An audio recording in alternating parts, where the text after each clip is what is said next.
Anyone else before we start?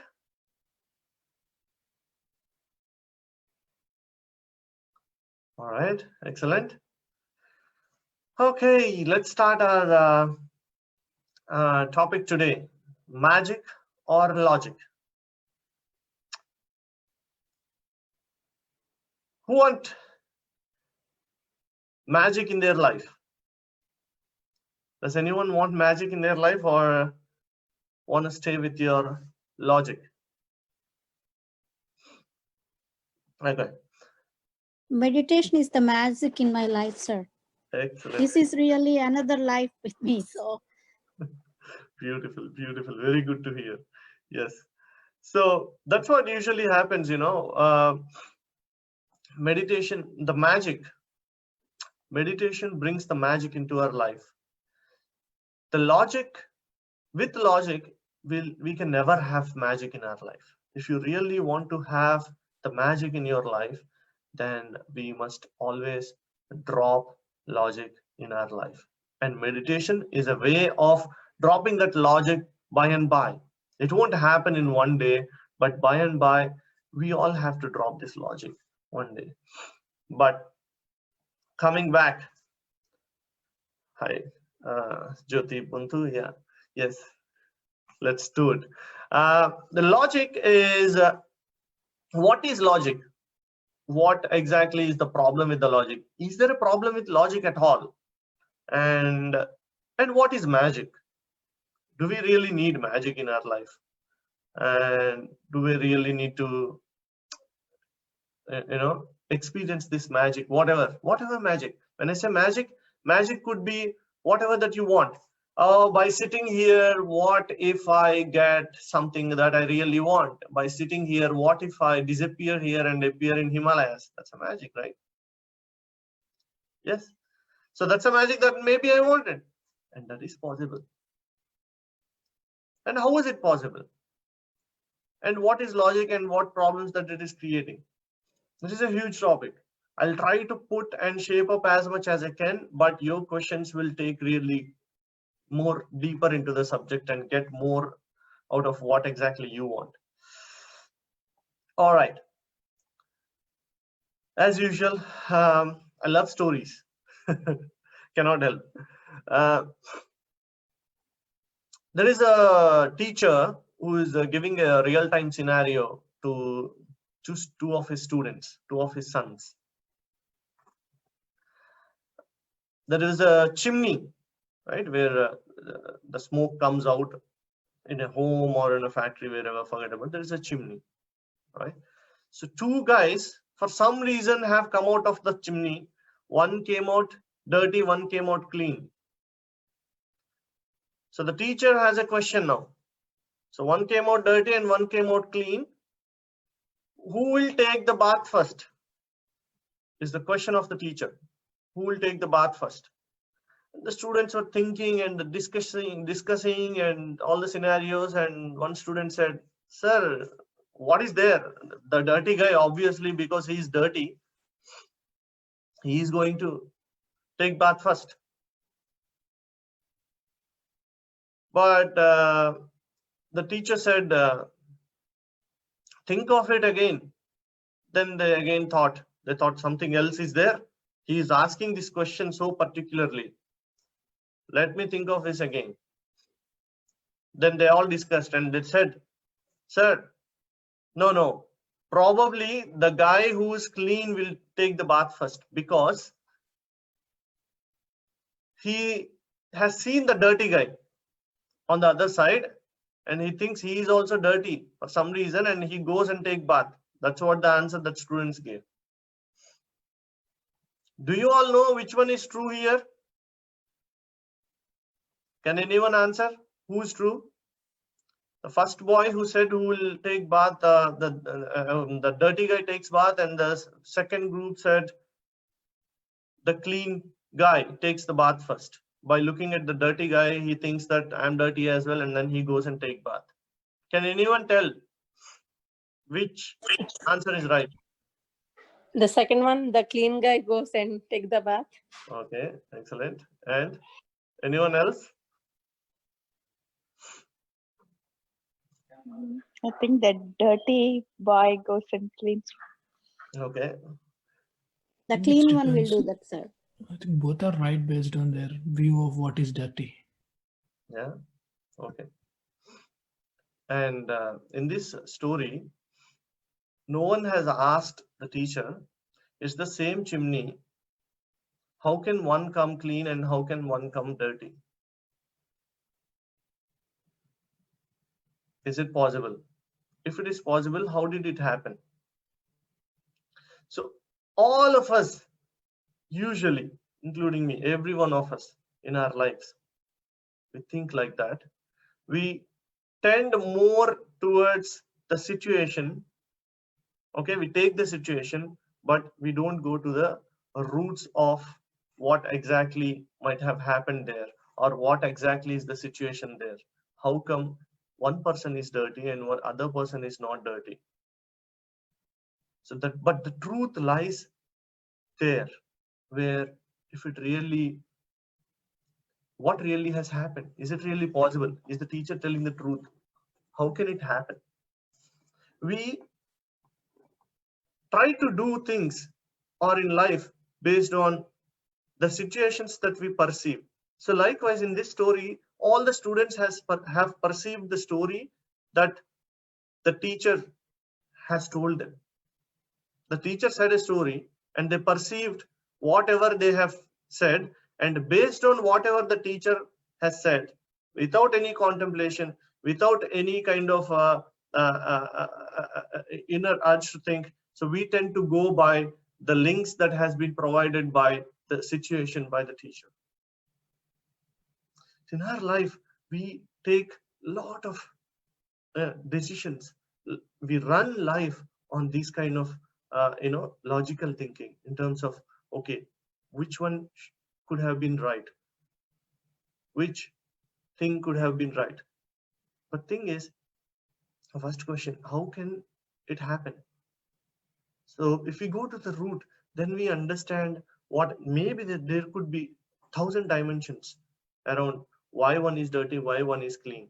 Maybe it's not, bath is not a question at all. Maybe something else. But thing is, we tend to go by what people tell. There is a beautiful waterfall. Let's say Niagara, very beautiful waterfall. So this waterfall, one person is looking from the top of the waterfall. There is a railing there, and then he stood there, and then he is watching the waterfall from the top. And he find it so beautiful, and he has written, the water from the top is too good. It's flowing across from a river, and then there are a lot of rocks there, and then it's pushing the rocks down and then coming down and it's falling. It's really beautiful. The other person, he has written this. He has this guy who is looking from the top. He is a poet. He has written a great poetry on how beautiful the waterfall is from the top. There is another guy who went in a boat in front of the waterfall, has looked at the waterfall from the top, from this distance, and then he felt the mist of the waterfall on his face and on his body, and the cool breeze that he has got. So this guy is also a poet. He has written a poetry on waterfall, saying, it is so huge. It is the flow is just divine, and the mist that touched my face has opened a lot of blocks in me, and then so rejuvenating and whatnot. He has explained the waterfall so beautifully, how it looks from the top. So let's say we get to read this poetry, the first guy's poetry, how the waterfall looks from the top. We have read, we made it a science, we made it up a mind, and then we said, from then on, we have never seen the waterfall, but if at all we go and want to see the waterfall, we want to look from the top, because we have seen a beautiful poetry on it. We always try to look from his eyes. Oh, he said this waterfall looks so beautiful from top. He said there is some rock here. He said there is some tree there. And then we get lost in his poetry while looking at the waterfall, if we read so much and if we like so much that someone wrote. But is that a true one? Because waterfall is a sum total of the flow from the top and the flow and the mist and a lot of things even behind waterfall, around waterfall. So there's so much to it. So, but thing is, we take only piece of it and then build some logic out of it. So logic is never a complete comprehension of the truth. We build logic around what we already know. What we already know means what we already known from the things that we already know of. What happens when we build this kind of logic in our lives is we miss the beauty of it. The guy who, imagine you know nothing about waterfall, and then you went there and then you saw something that you have never seen falling from the top. The way that you look at it completely changes your feeling. The completely changes the experience. So life is all about experiences, right? Life is all, every moment is an experience. Every relationship is an experience. Job is an experience. And cooking is an experience. Talking to someone is experience. Kids is experience. Love is experience. Girl is experience. Man is experience. Everything is an experience. When everything is an experience, if we approach each of these experience logically, what happens is it limits our perception. It won't let us take the truth out of it. It won't let us experience the depth of it, because we go by what we already know. So I think there is there are some few programs which tell that if there is a spelling called magic or logic behind, right? So if I change MGAIC there, our mind reads magic. Even if I flip the words a little bit here and there, our mind will still read this word out. You know how? Because our mind looks at the similarities. We know the spelling of magic. So even if the words are a bit scribbled there, our mind tend to connect to our logic tend to connect to, okay, it won't even think of actually scribbling words. It just picks the word and reads magic. We have seen a lot of those forwards or books or over internet. We might have read about NLP and other programs that there's a lot of, I don't want to go into those programs. There are programs which tells how mind works. So how mind works is it goes back and refer to what we already know and then frames a situation. Let's say if we have seen let me come back to our daily lives. In our daily lives, we have a lot of these logics that built up. I know some people say, I know all boys are like this. I know all girls are like this. All women are like this. Or we can say, that family is like that. Or these people are like that. This country is like this. We have a lot of these framed logics. The moment we see such kind of a person, let's say we hate a person in a family, or two people in a family, in a close family has done some mistake, same type of mistake, and the third person comes and he actually don't do the same mistake, but probably something he is doing looks like that he has done a mistake. Let's say a person from family has loved a girl and then he married, and then he left the girl after whatever 6 months for no reason. And then from the same family, second person also has done the same thing. Loved a girl, he said, I want to marry her, and they married, and within 6 months for no reason he tortured the girl and then left. And the third person comes from the same family and then says, I love a girl. You know how our logic works? Oh, your elder brother did this, your second brother did this, you also will do the same. We know your family is like this. We use these words so easily because we are so lost in the logic that we tend to frame patterns for everything. When we tend to frame patterns for everything, we miss the logic. Maybe the third person has learned from what the two brothers of his has done to a woman, and then he he increased that, he developed that sense that I should not be like that, I should be so reliable, and then he came up so genuinely. We don't know, we haven't actually got into the situation, we just built this logic based on what we already have the pattern. Forget about 2-3 people, it's the same person. Can we see the same person so freshly every time? Do we dare enough? Even if the person is not good for, let's say, last whatever years, 10 years, 15 years, on the 15th year and one day, first day, can we see the person the same way? No, we cannot. We cannot be open, because our mind develops a logic which is so strong logic, because we collect the evidences, because that part of the brain is so active that it picks a lot of data, lot of understanding, lot of evidences. It collects it and keeps it.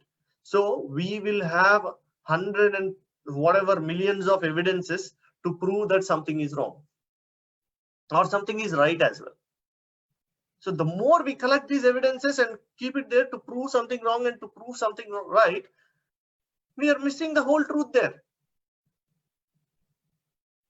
For truth, for a waterfall, there is nothing like a person from the top says, who has seen from the top says, waterfall looks beautiful, so beautiful from here. That's it. This is waterfall. Waterfall means you have to see from the top. That's it. And the person who has gone to near the waterfall from the bottom, so he will say, if it is waterfall, you have to see from the front. That's it. That is truth. It is it. That's it. That's final. Because it is beautiful for him from there. So which one is truth? Both of them have perceived different dimensions of the truth, but not the overall truth. In this body, we come here to experience the truth from different dimensions. We are in 3-dimensional reality, but there are multiple dimensions to it. So we always experience truth from different dimensions of the truth. That's why we have taken body. You know why we have taken this body? So limited. Its soul is so powerful, and we have come into this body with all these senses, combination of all these senses, because the job here is God want to experience through us different dimensions of the truth, multi-dimensions of the truth. So how can a multi-dimensional person experience one dimension of truth? Let's say you are on the top of a pyramid as a soul. So you see the 4 sides of the pyramid and what happens, and you're seeing an aerial view. Imagine this is a soul who is on the top view, aerial view, who looks at everything and he knows the truth. Now he wants to see only one dimension. What happens if I see only one dimension? I want to experience each dimension of it separately. Then this comes down and then stands on one side of the pyramid. How it looks is, he won't see all the sides, but one side. You want to experience that. What is this one side of the truth? So in the body, we see different dimensions of the truth. But when we are seeing different dimensions of the truth, we must not forget that we are soul, we know the truth. Knowing the truth, we should experience these different dimensions of it. That's when the suffering won't happen. Oh, from top we have all the truth and we have all the dimensions. We come here and then seeking one dimension of the truth, and then this suffering starts. Oh, where are the all dimensions gone? I thought it is going to be so magnificent before coming here from the soul. As a soul I have seen, but when I come here, I'm so lost that I forgot that I am a soul and there is truth, but I'm experiencing only single dimension truth. There will be immense suffering. We have all the problems in our life because we are so logical, because we are so built and stand on so many judgments, so many evidences. This evidence, collecting evidence, is the meanest thing that we do in our life. are we collecting evidence on? We are actually seeing one dimension of the truth. We don't know the overall truth. How do we know overall the truth? We know overall the truth when we go to the aerial view. When can we go to the aerial view and see the overall thing? When the divine intuitiveness starts from inside. Divine intuitiveness is a big word that I'm using, I know. What I'm saying in simple words, we have to go to the aerial view. How can we go to the aerial view? First, we must start cutting all the logics and start looking at the things the way they are. And every time we perceive something logically, we must be aware that I am seeking this only one dimension of this truth. I am seeking only one dimension of this truth. Yes, the other person, whoever is telling, there is other truth. And I don't know what better word to use than truth. Truth is actually one, but thing is, I am seeing from one side, the same truth I am seeing from others one side, and the other person seeing from other side, and there will be numerous other dimensions as well to it. So we must be aware that truth is sum total of everything, and I am experiencing this truth from one dimension, and let me experience it. If you really know that, you will be so happy because you know where you are going, you know what you are doing. You will be ready to perceive even the other dimensions of the truth as well. Otherwise, we tend to confine ourselves to what we already think, what we already know, what the patterns that we have built, the evidences that we have collected, that we stood on so strongly. It will never take us anywhere. How much ever meditation we do, it will never take us anywhere. It's not just the meditation gives the energy. Meditation sharpens our senses. With these senses, what we perceive? We can perceive the Ravana Tattva or a Rama Tattva. We can perceive a Krishna Tattva or a Kamsa Tattva. Doesn't matter. Choice is ours. So what dimension of the truth?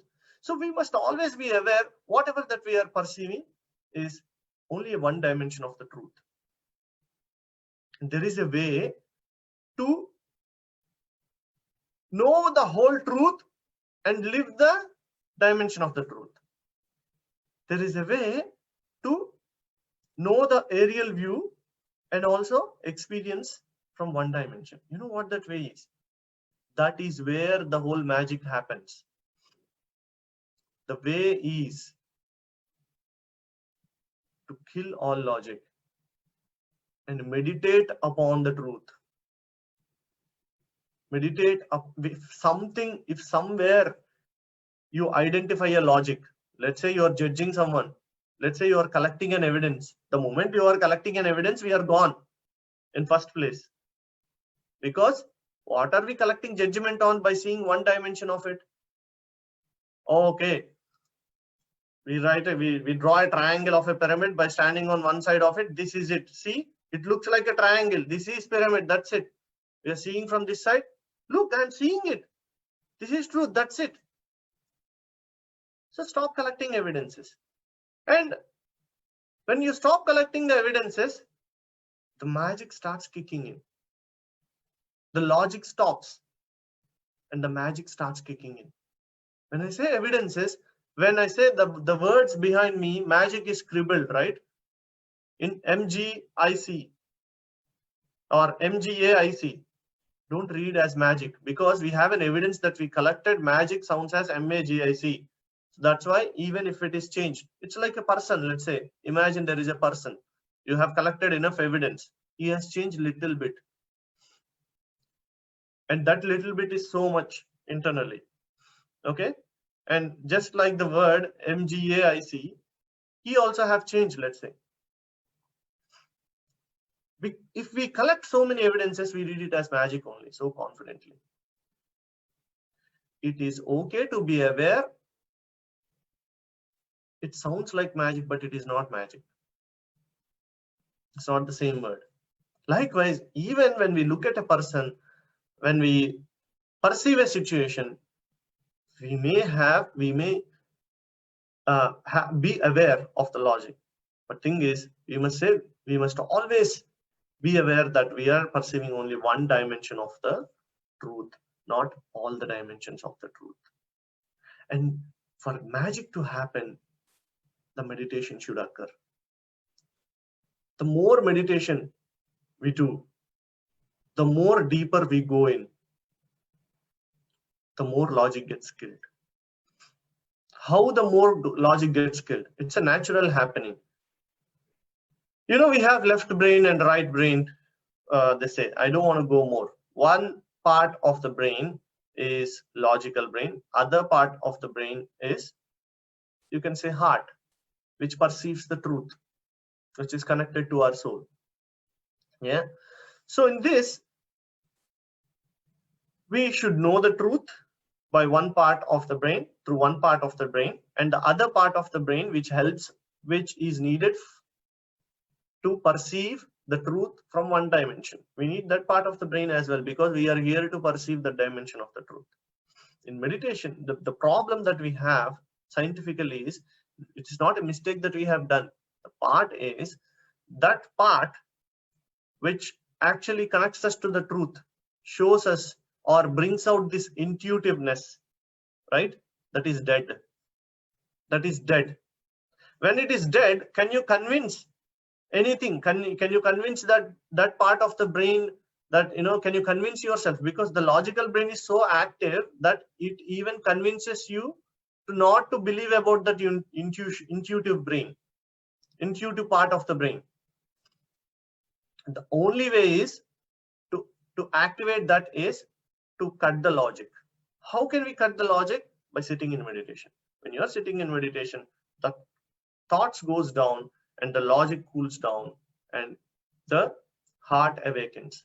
When I say heart, the brain that shows you the truth, the brain that connects you to the feelings, the brain that connects you to the intuitive feelings, self-intuitive feelings, that arises. When that arises, you will start seeing a different reality. You will start seeing a total reality. When you start seeing total reality, then you are aware that you are experiencing a dimension of the truth. Every time you encounter a situation, you are actually encountering a dimension of the truth, a dimension of a person. Let's say you're telling, you know, that other person is lying. For example, you think you know that other person is lying. So you think whatever that I'm saying is truth, but what the other person is telling is lie. Yes, it is lie. Did you really think that why is that person lying? If at all that person is lying also, do you know why that person is lying? It goes back to the same story that I said before. One person came out clean, one person came out dirty. Oh, you're dirty. I'm clean, you're dirty. Okay.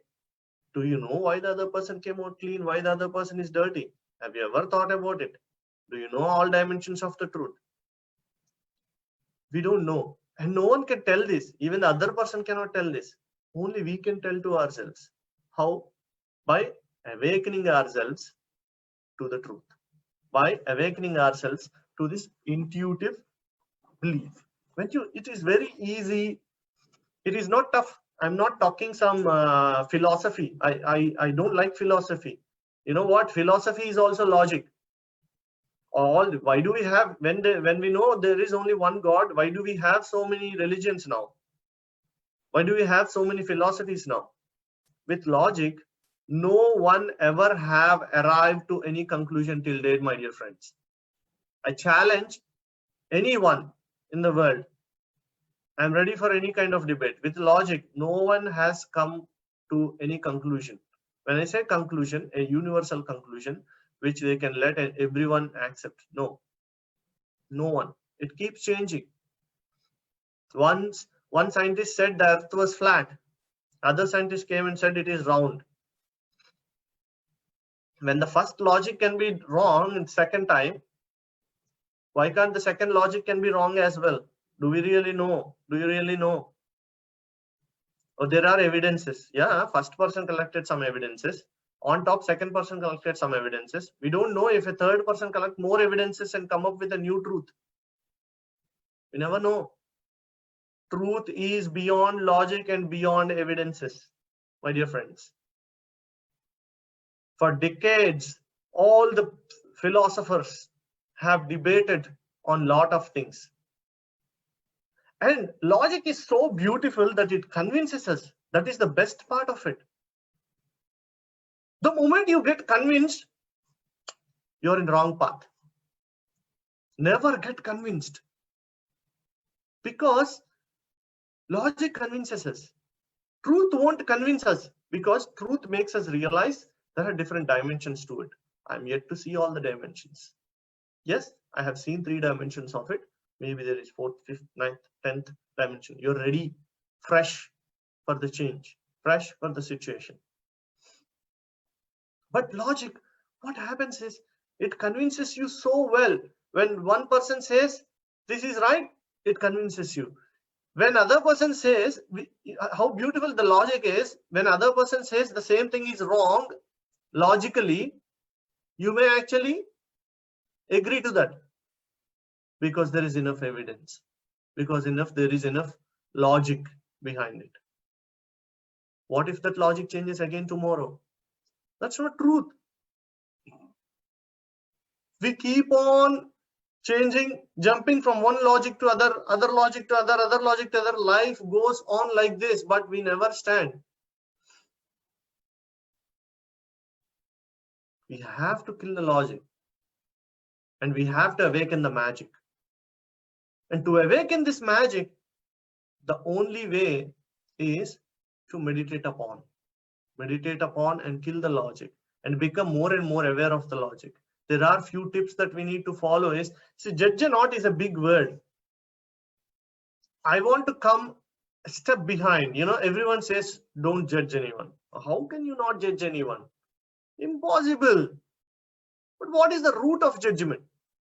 What is the root of judgment? Has anyone ever thought of what is the root of judgment? Jesus Christ said, judge not. Yes, judge not. Beautiful. Can you live without judging anyone?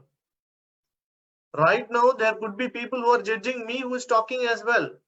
And I might be judging, the concepts that I am telling inside me as well. How can you not judge?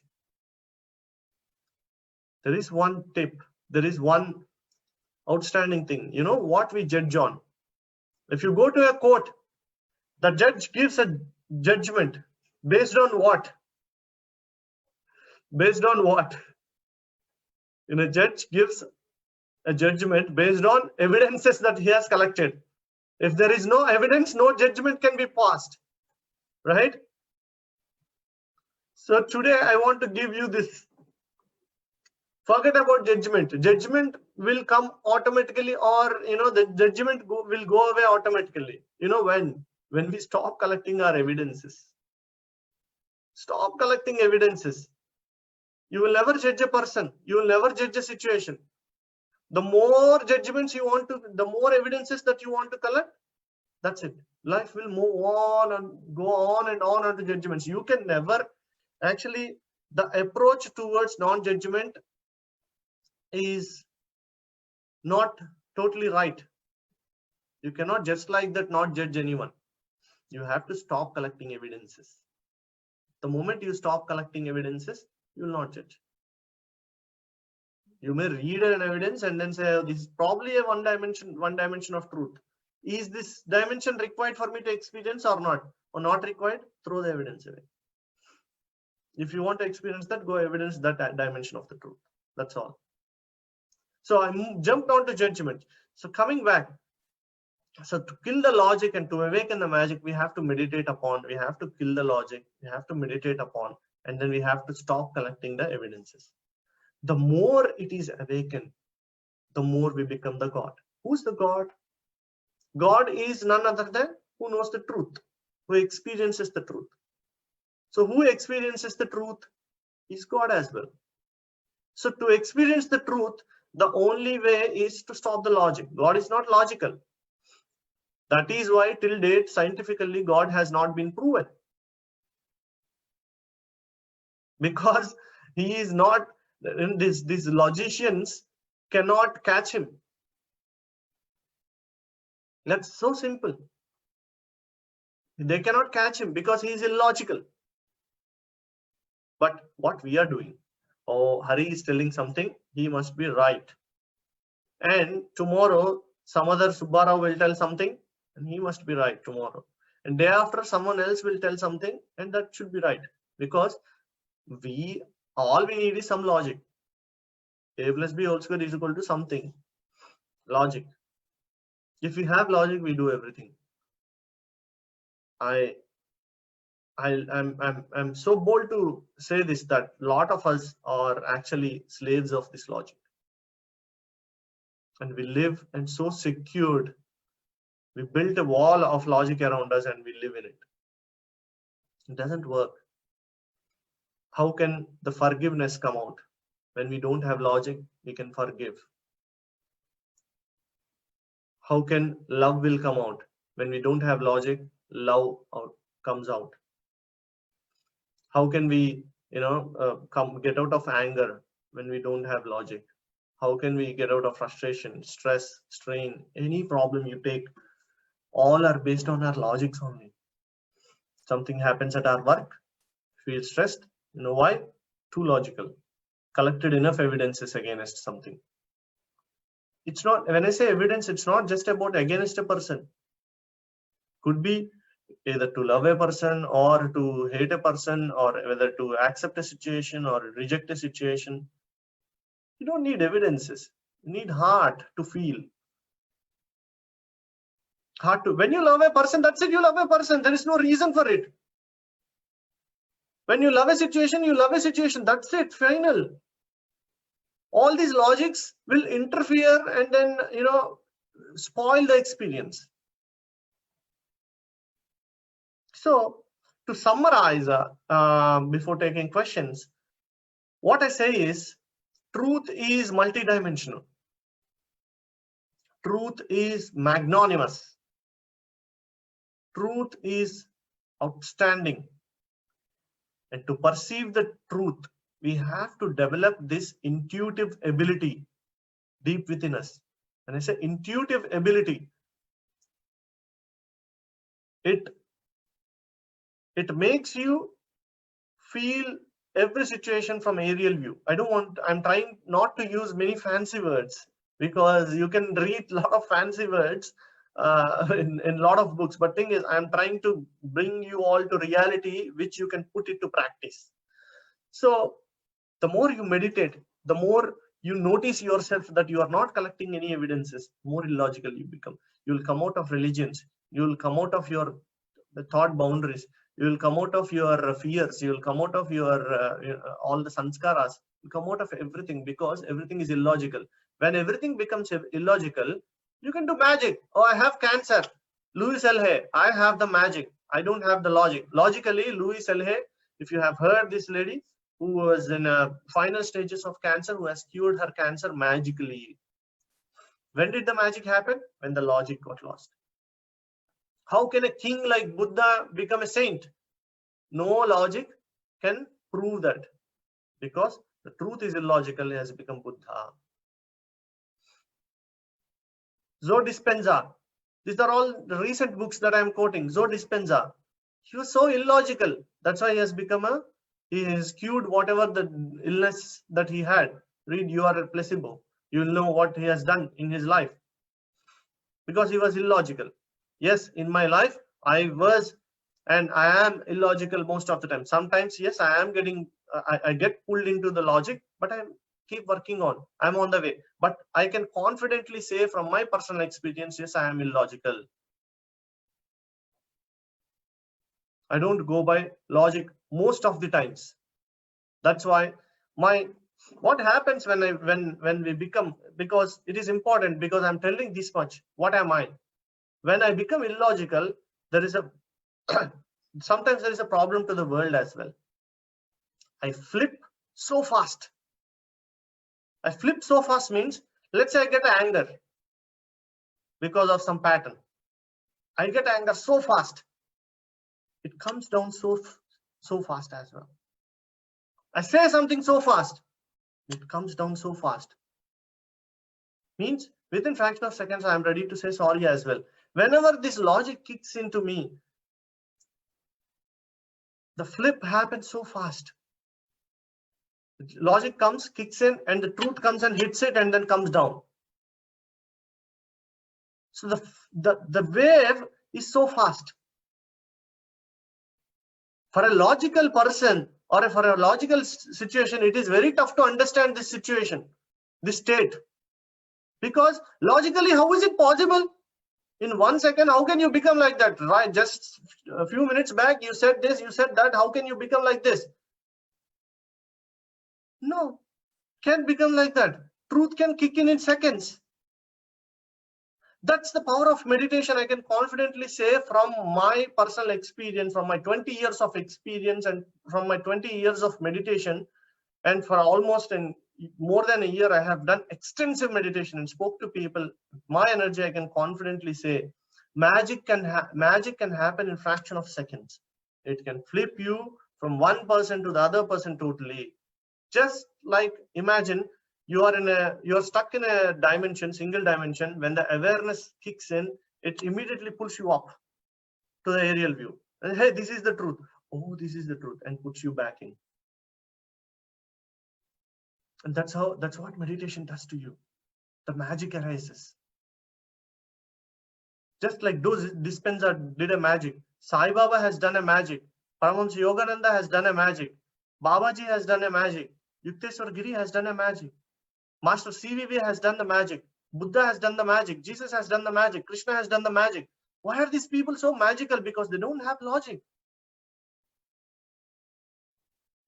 All the people that I have mentioned right now, everyone has denied the logic.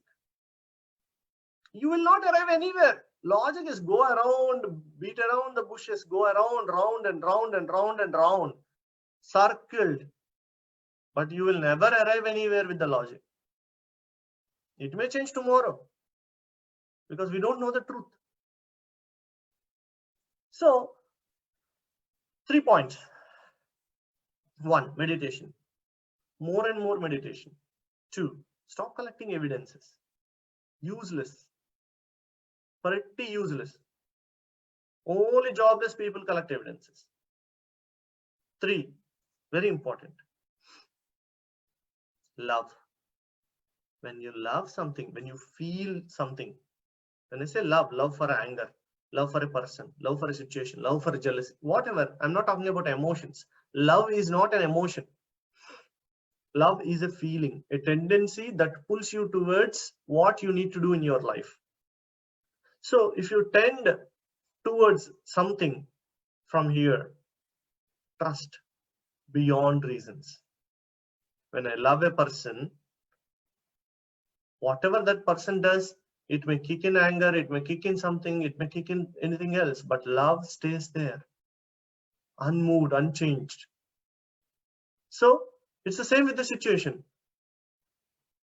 When you when you have love towards children, it's very easy to explain. When you have children, when they do some mistake, you get angry, become angry, but immediately you will hug them back because the magic. Children are magic. They're God. Children are God. That's what they say. Towards the God, we cannot be logical.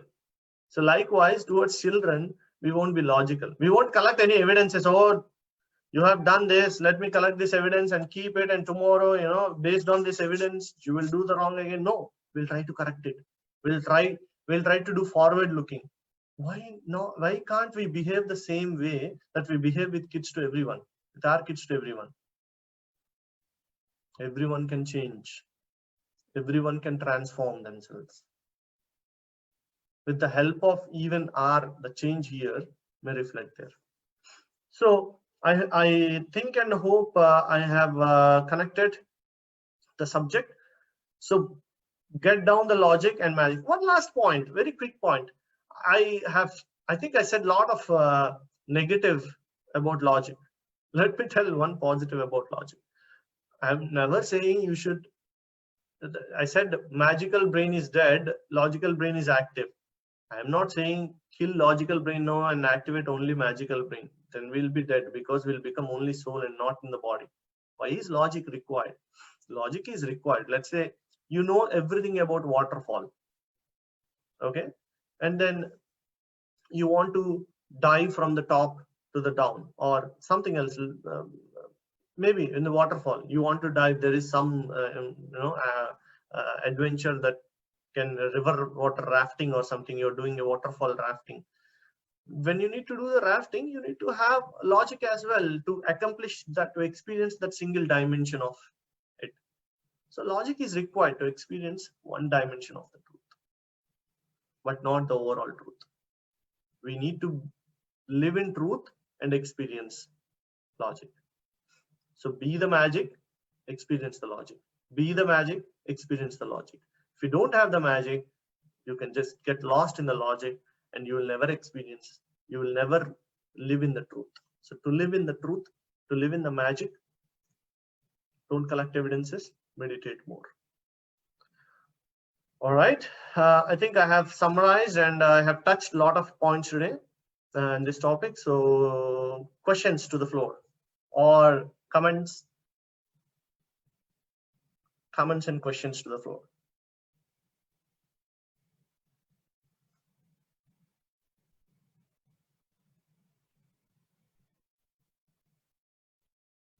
Good topic, Hari. Very good topic.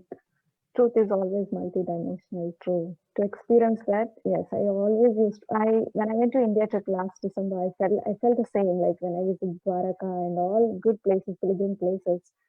What I see with the naked eyes is not the one what I truly feel at my heart. So I was wondering, like, how can I experience the truth? How can I experience the truth? Yes. Slowly, I came to know that yes, meditation is the key. The more and more practice, I can see the multidimensional truth about it. Thank you. Excellent. Good to know. Anyone else have anything else? Yeah, hi Hari, this is Sudha. So it's really a fantastic topic, and one thing which really connected is the way you mentioned about not collecting the evidences if you want to really know the truth, and that is really nice way to put together, especially not judging anything, not a person or situation, that comes down to not collecting the evidences. Yep. That is just phenomenal. Thank you. Anyone else? Hello, Hari. This is Hima. Hi. Another wonderful topic, and that's a really a great way to think about it like that. Like, stop collecting the evidences. Even though you're having evidence, it's okay. That's only one side of the truth. We need to be aware of every side of the truth in order to judge someone. But when we really find all the evidences, and when we look it in the overall way, we'll not judge anyone. Exactly. So it's really very nice topic. The way you put is really very amazing, and I liked it. And it's this topic should be learned by everyone, so that they'll not judge anyone. Exactly. Thank you so much. Great, Hima. Nice. Thanks. Anyone else? Sir, it should reach, this subject should reach all the people, not only the meditation, all the youth people especially.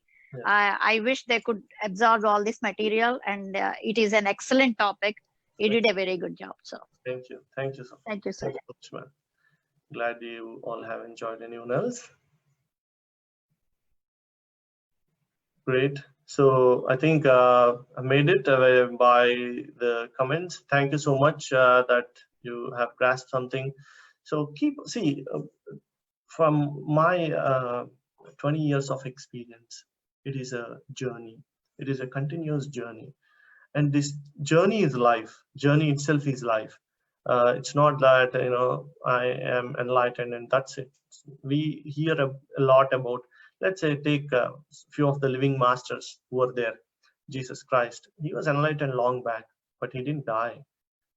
It's not an end of story. So he did his journey, he did his experiences, he took his experiences as well. Likewise, Sai Baba or Babaji is still there and taking his experiences and doing his job. So if we have our thing to realize and experience, and they have their things to experience in a bigger context, a galactical context. So I don't want to throw big words now. So intergalactical context. So it is a journey, and this journey is beautiful. The awakening is beautiful. Each cell, when we think myself as not just me,